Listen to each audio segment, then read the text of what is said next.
Ayajadharmasya Sarvadharmaswarupine Stapakaya Dharmasya Sarvadharmaswarupine Avataravariштaya Ramakrishna Te Namah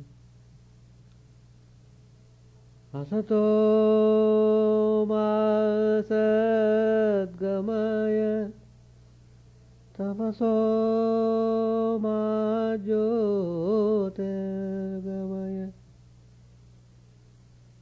Pratyorma Mritangamaya Om Shanti Shanti Shanti. Let us bow down to Sri Ramakrishna, the embodiment of all religions, the Supreme God incarnate. Let us pray to Him to lead us from the unreal to the real, to lead us from the darkness of ignorance to the light of knowledge, to lead us from death to immortality.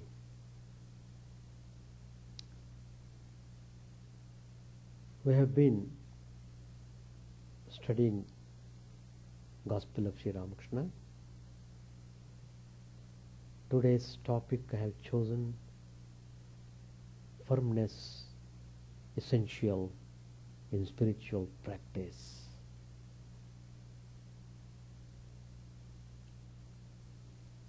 If you have to achieve success, you must be very firm in pursuing spiritual practice. Sri Ramakrishna said to the devotees, be firm in one ideal, either in God with form or in the formless God. But you have to be firm. Once you have chosen the ideal, never deviate from that for any reason. No distraction, no diversion.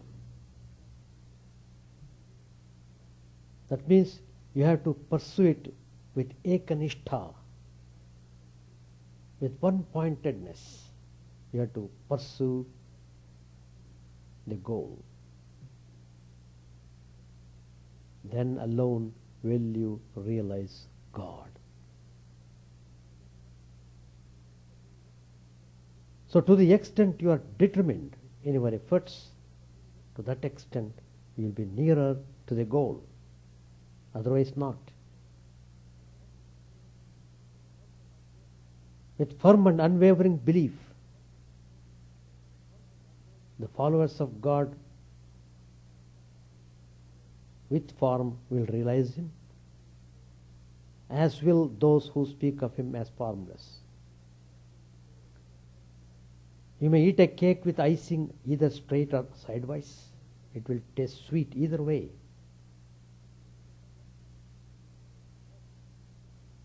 But Sri Ramakrishna says again, you must have firm conviction. You must pray to Him wholeheartedly.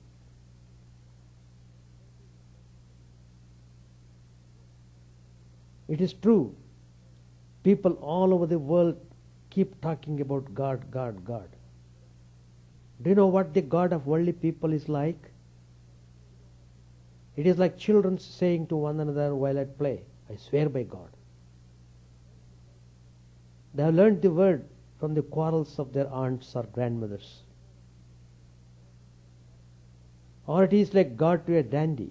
The dandy all spick and span, his lips red from chewing betel leaf, walks in the garden, cane in hand, and plucking a flower, exclaims to his friend, "Oh, what a beautiful flower God has made." But this feeling of a worldly person is momentary. It lasts as long as a drop of water in a red-hot frying pan. So, again Sri Ramakrishna is emphasizing, you must be firm in one ideal. Dive deep. Otherwise you can't get the gems at the bottom of the ocean. You cannot pick up the gems if you only float on the surface. One also sees in a theatrical performance a person keeping a pitcher of water on his head and at the same time dancing about. Live in the world, but keep the pitcher steady on your head. That is to say, keep the mind firmly on God. So, we must be very clear in all spiritual matters. No confusion. It should be very straightforward. So, it follows there must be great tenacity in spiritual practice. Tenacity means firmness of mental resolve. Be very definite what you want. Simply talking will never take you anywhere unless you put it into practice. Mind would always like to wander around. That shows the mind is really active, and it is its very nature. It is like the racehorse. But with firm determination and tenacity, the mind must be withdrawn from all extraneous things and must be fixed on the ideal. It is true, all sorts of thoughts arise in the mind while you sit for japa or meditation. It's a constant complaint from the devotees. Oh Swamiji, we can't meditate, we can't sit for a while, we can't do japa. Is japa mechanical? Is all right? All sorts of questions they ask. Do something positively for a particular time. Don't be too quick to expect the result. Have patience and follow it up with all earnestness, devotion and dedication. In the beginning, particularly, there are too many disturbances. We know that. Why there are disturbances? That only shows mind is not trained, it is not cultured. So training of the mind, culturing of the mind is very, very important in spiritual life. To the extent the mind is cultured, to that extent it will become pure and will come under one's control.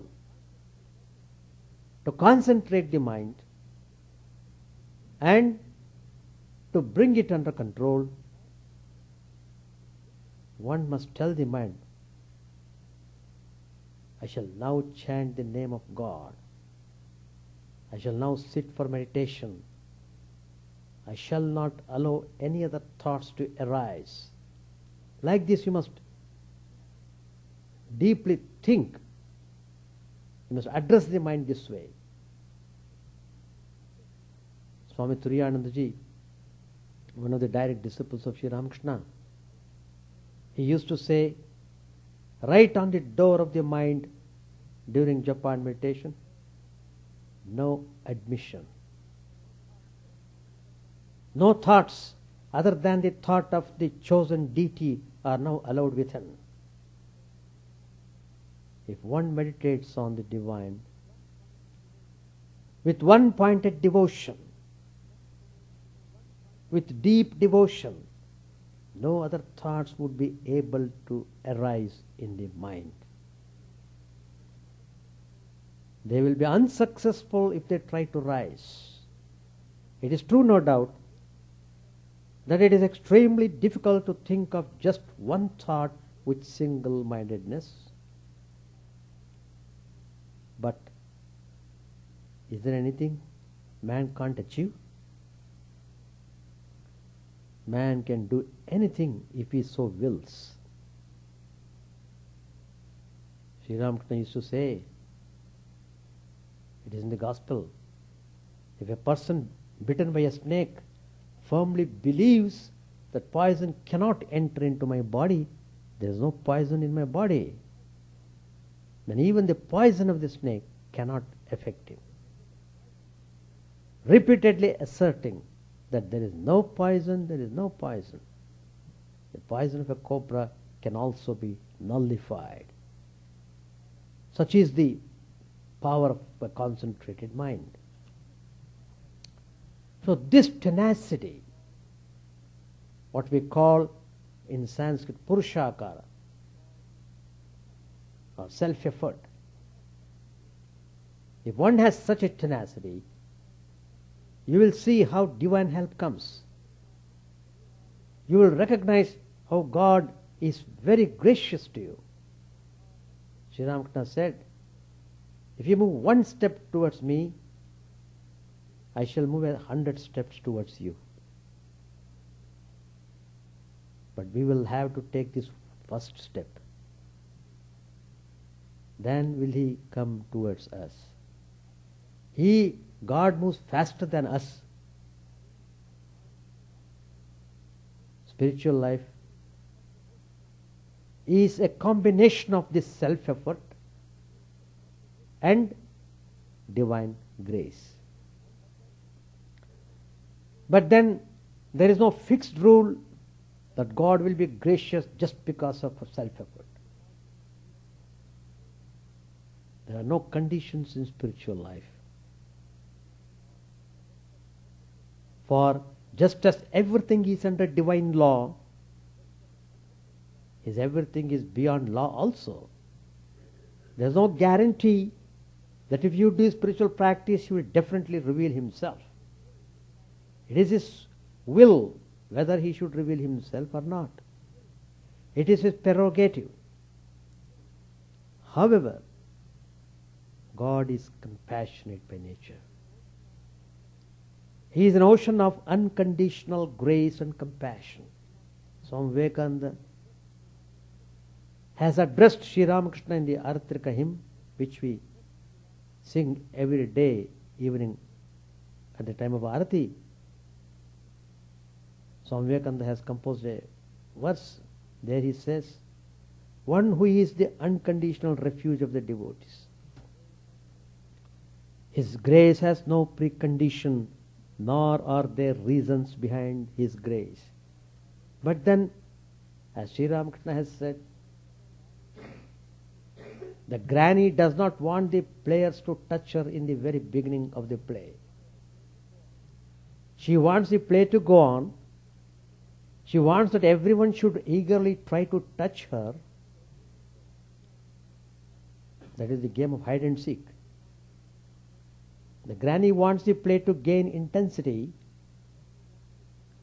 Similarly, God wants our spiritual practices to continue, that we may call on him, think of him, meditate on him, and pray to him with great earnestness, with one-pointed dedication and determination.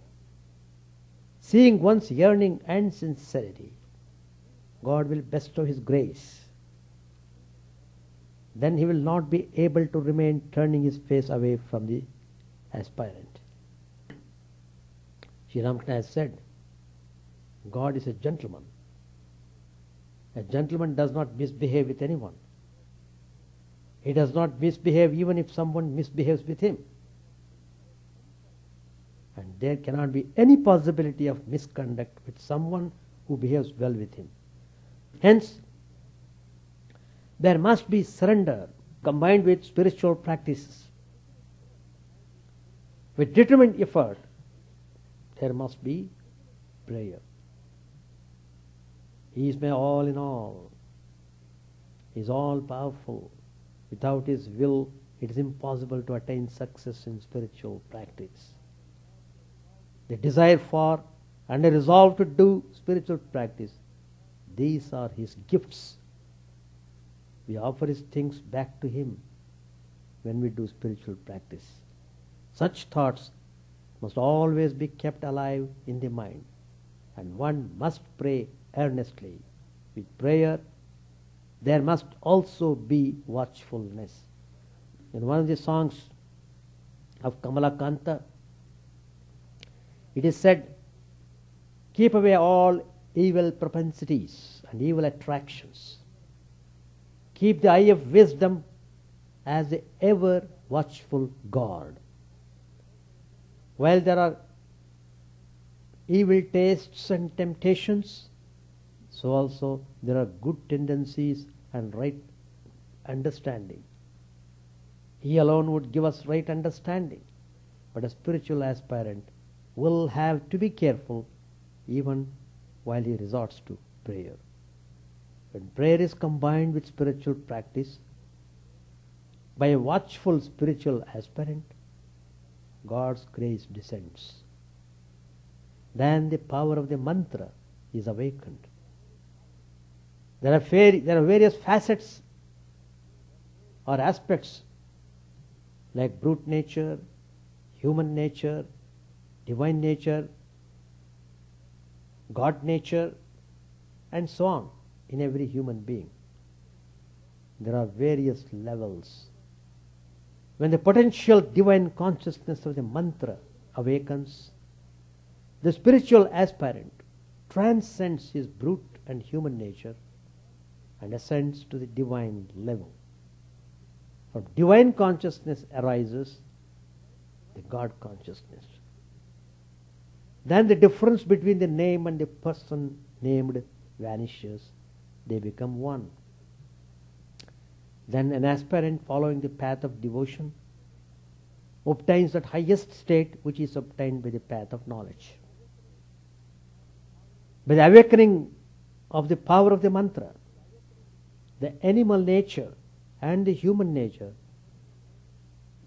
are gradually destroyed, and the aspirant ascends to divine state and the stage of Brahmanhood. Then one experiences the presence of Brahman, one's Ishta, in all objects. Kids are attracted by toys made of sugar.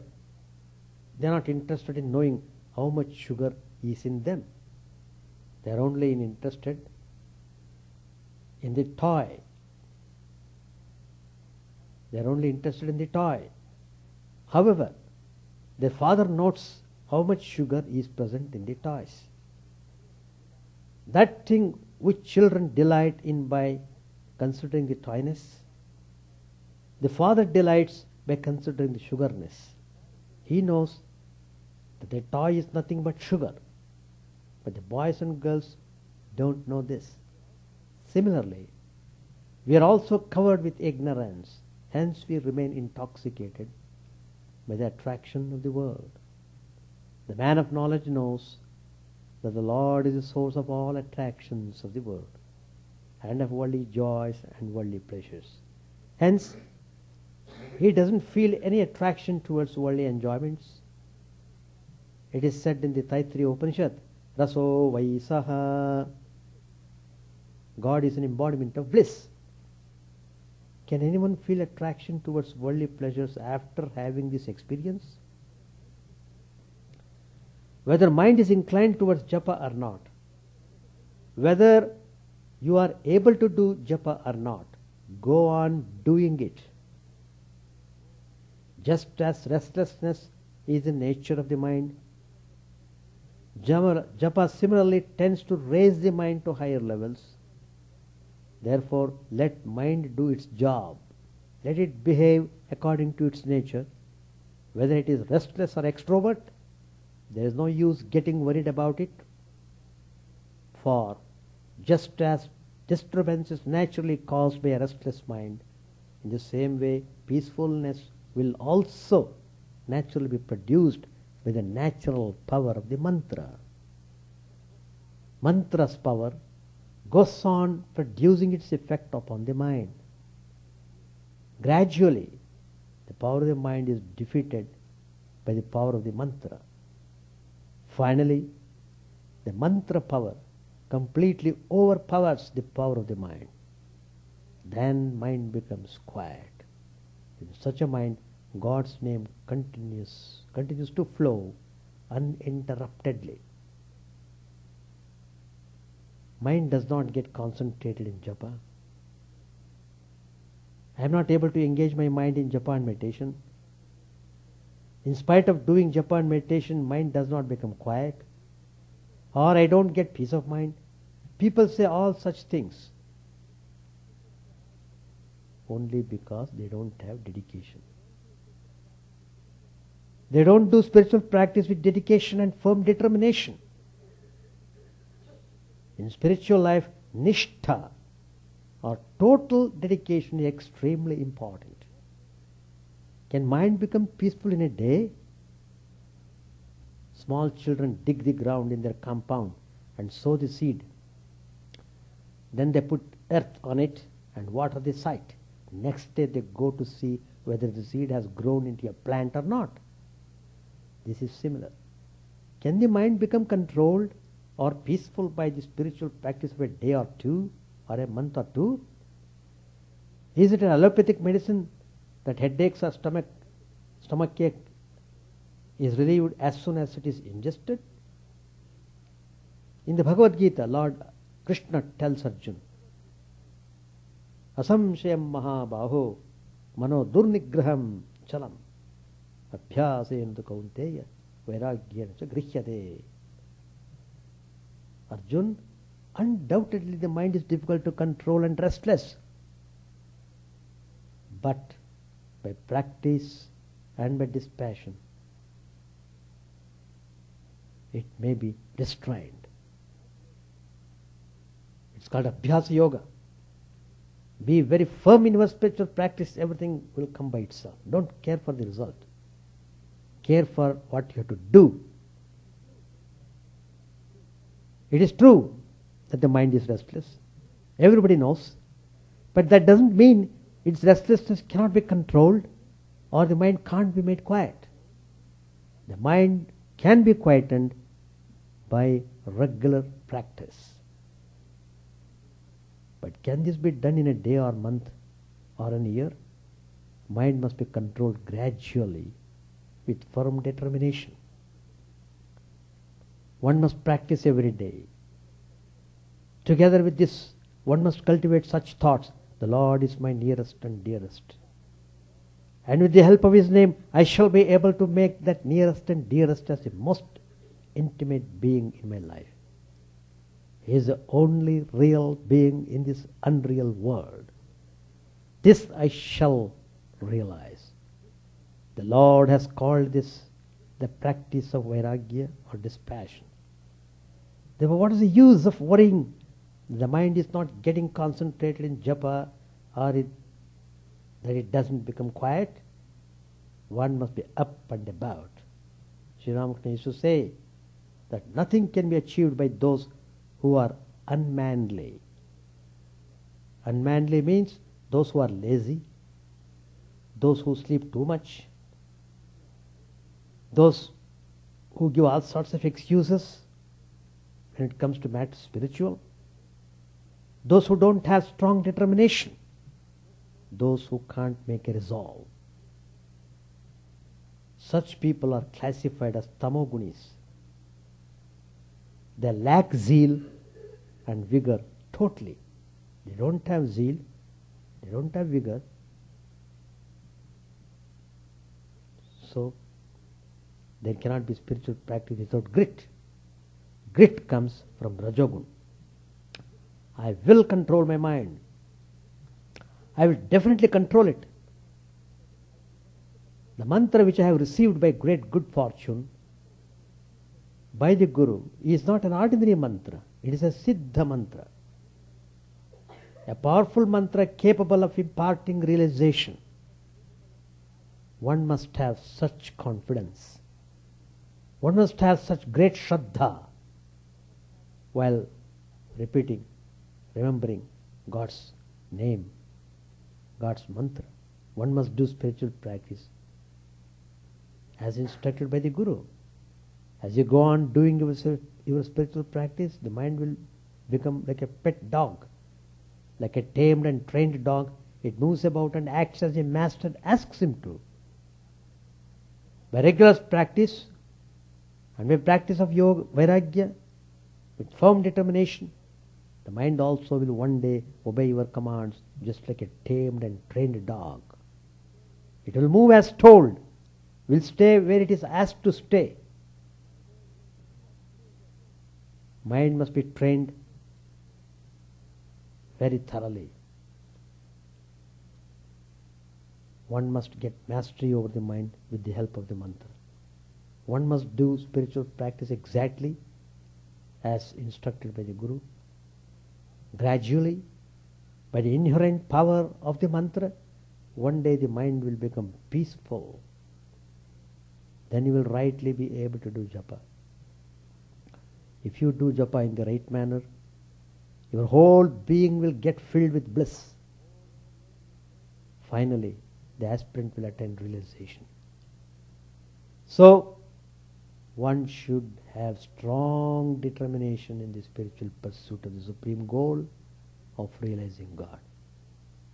Think of Buddha. What determination he had. He sat himself down under a tree, determined to realize God, and then and there he wanted to realize God, or else he will die in the attempt. That is what is needed. Engage yourself in spiritual practices with such strong determination. What is wanted is intensity, yearning, and sincerity. Once you have the yearning in your mind, success is near at hand. All this doesn't happen in a single day. Persist in your efforts and determination, and everything will come about in due course. The purer the receptacle, the quicker is his manifestation. Just try a little with determination and see whether it happens or not. No speedy result can be expected in this spiritual path. One has to go on persevering in the path. Day after day, month after month, year after year, the same determination. One has to make spiritual efforts. Mere talk will not do. One has to act. With firm determination, one has to strive for God realization. Make a start from this very day, for life is fleeing every moment. Nobody can say when one will have to call for departure. So don't waste a single day. Those who think that these things can be put off for the future can never do anything. They will be tossed to this current of birth and death for infinite ages. By remembering him and reflecting on him, the mind and heart get purified. Apply yourself with determination, you will get everything. You must have this forceful determination. Even in this life, I must attain success. I must become detached. I must become free in this very body. Can there be anything impossible for me? Clench your fists and say, I will conquer, now or never. Make that your motto. Even in this life, I must see God. That's the only way. Never, never postpone. What you know to be right, do that, and do that at once. Do not let any chance go by. Remember, this life is for the strong, the persevering, and always be on your guard. Never give in. Circumstances may or may not be favorable. You must train every nerve to accomplish the thing. If you are determined to do it at any cost, you will find that great obstacles which you thought would overpower you ultimately turn out to help you. But you must struggle sincerely. Does one find circumstances always propitious? Consider what you have got to do as your duty and go on. Are you not decaying and immortal always? So why should you go about seeking favorable circumstances? It is you who have projected all this. One wishing to bathe in the sea waits and waits with the idea that one would have a plunge when the waves would have subsided. Will that moment ever come? Instead of doing so, you just jump into the waters amidst waves, have your bath and come out. The sea remains always the same. So in this world, you must manage to call upon the Lord in the midst of all these waves. It's a wild goose chase to be on the lookout for opportunities. Now or never. Apply yourselves to it, and disadvantages will turn into advantages. To root out tendencies is an uphill task. But if one has the determination to say, what if I have once done something wrong, now I am what it is, so I won't do anything of such wrong things anymore, then one can get through.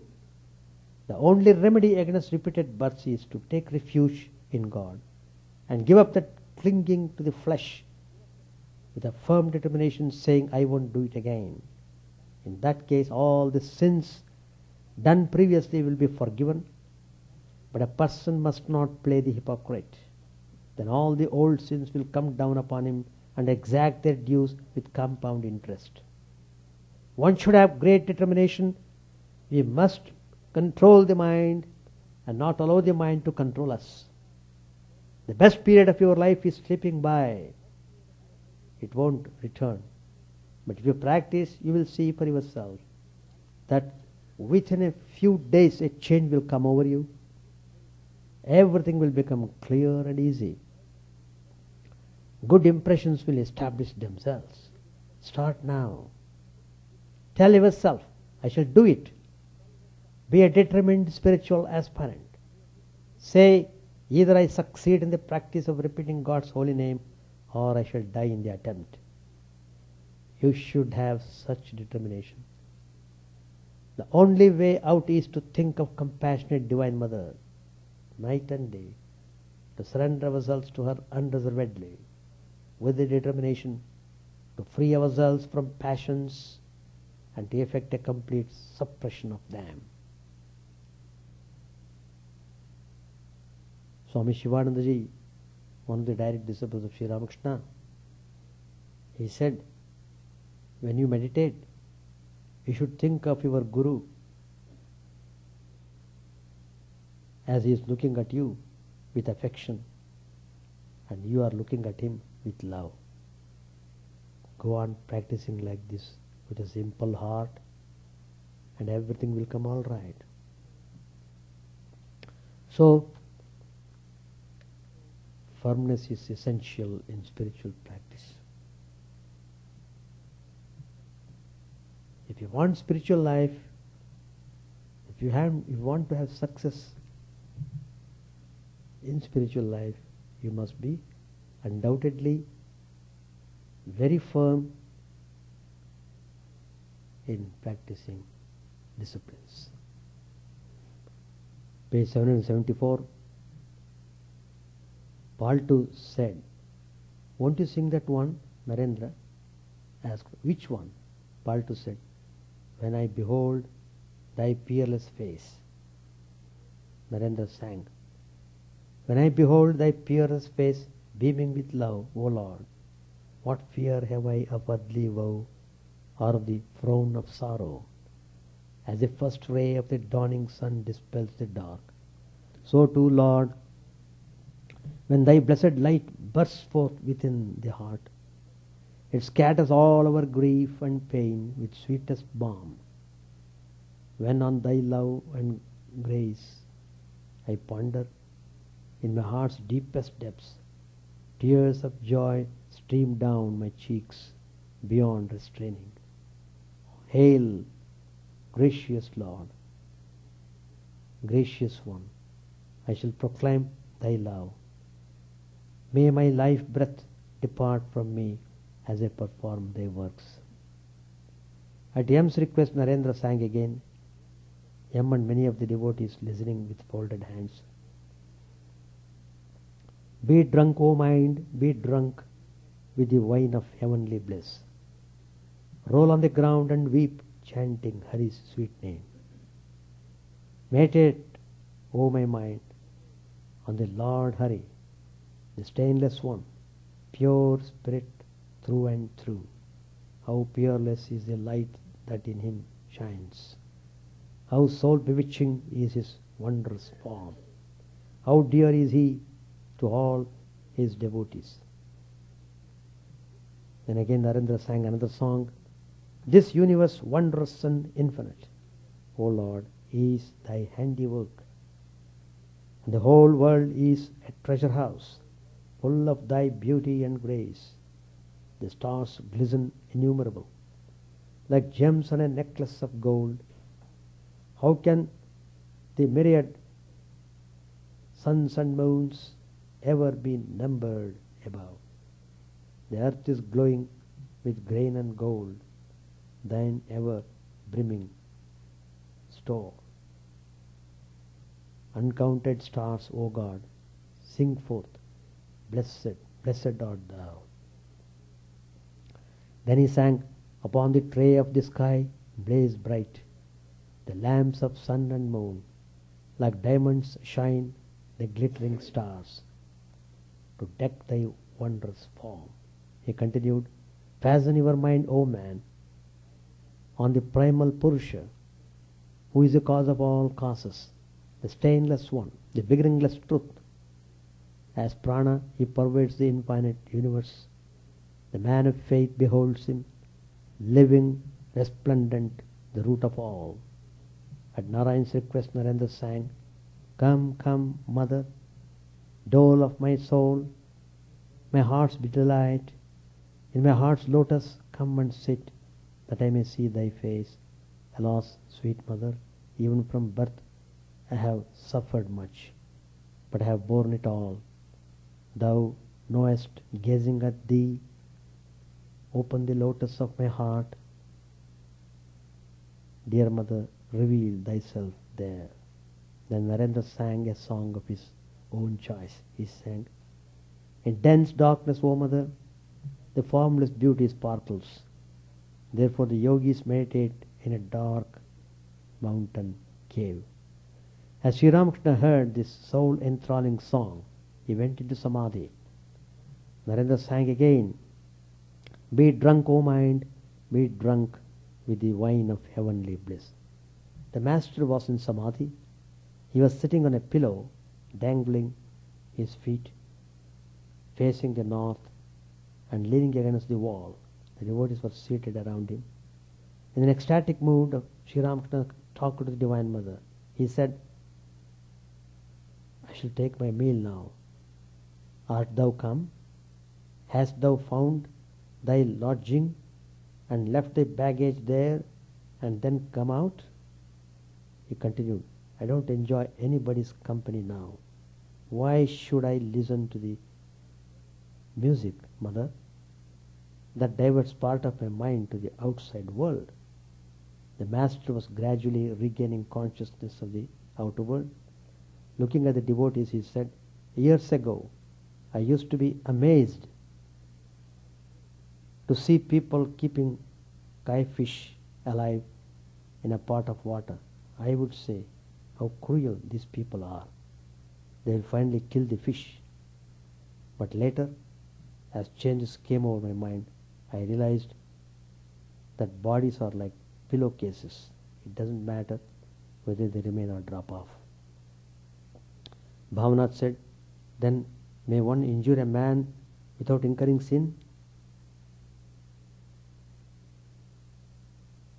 Kill him? Master said, yes, it is permissible if one has achieved that state of mind, but not everyone has it. It is a state of Brahmajnana. By coming down a step or two from Samadhi, they enjoy Bhakti and Bhakta. There exist in God both Vidya and Avidya. Vidya Maya leads one to God and Avidya Maya away from Him. Knowledge, devotion, compassion and renunciation belong to the realm of Vidya. With the help of these, a man comes near God. One step more and he attains God, knowledge of Brahman. In that state he clearly feels and sees that it is God who has become everything. He has nothing to give up and nothing to accept. It's impossible for him to be angry with anyone. I shall stop here. Do you have any questions? So, start your spiritual practices with firm determination, with love and dedication. Then everything will come. Whatever you are, whatever you want, whatever you are seeking for, you will get it. But you have to do it properly, that's all. God has given everything, so we have to make use of them properly, and then only we can become really happy and peaceful. So, to become spiritual, we have come into this world. Not to lose ourselves in the world. That's the brief summary of today. Be firm in your spiritual pursuit. Chant the name of the Lord and His glory unceasingly, that the mirror of the heart may be wiped clean and quench that mighty forest fire, worldly lust raging furiously within. O name, streamed down in moonlight on the lotus heart, opening its cup to knowledge of thyself. O self, drowned deep in the waves of His bliss, tasting His nectar at every step, bathing in His name, that bath for weary souls. Various are thy names, O Lord. In each and every name thy power resides. No times are set, no rites are needful for chanting of thy name. So vast is thy mercy, how huge then is my wretchedness, who find in this empty life and heart no devotion to thy name. O my mind, be humbler than a blade of grass. Be patient and forbearing like a tree. Take no honor to thyself, give honor to all. Chant unceasingly the name of the Lord. O Lord and soul of the universe, mine is no prayer for wealth or retinue. The playthings of lust or the toys of fame. As many times as I may be reborn, grant me, O Lord, a steadfast love for thee. A drowning man in this world's fearful ocean is thy servant, O sweet one. In thy mercy consider him as dust beneath thy feet. Ah, how I long for the day when an instant's separation from thee, O Lord, will be as 1,000 years, when my heart burns away with its desire, and the world without thee is a heartless void. Prostrate at thy feet let me be, in unwavering devotion, neither imploring the embrace of thine arms, nor bewailing the withdrawal of thy presence, though it tears my soul asunder. O thou who stillest the hearts of thy devotees, do with me what thou wilt, for thou art my heart's beloved, thou and thou alone. O Lord, lead us from the unreal to the real, lead us from darkness to light, and lead us from death to immortality. May all be free from dangers, may all realize what is good, may all be actuated by noble thoughts, may all rejoice everywhere. May all be happy, may all be free from disease, may all realize what is good, may none be subject to misery. May the wicked become virtuous, may the virtuous attain tranquility, may the tranquil be free from bonds, may the freed make others free. May good betide all people, may the sovereign righteously rule the earth, may all beings ever attain what is good, may the worlds be prosperous and happy. May the clouds pour rain in time, may the earth be blessed with crops, may all countries be freed from calamity, may holy men live without fear.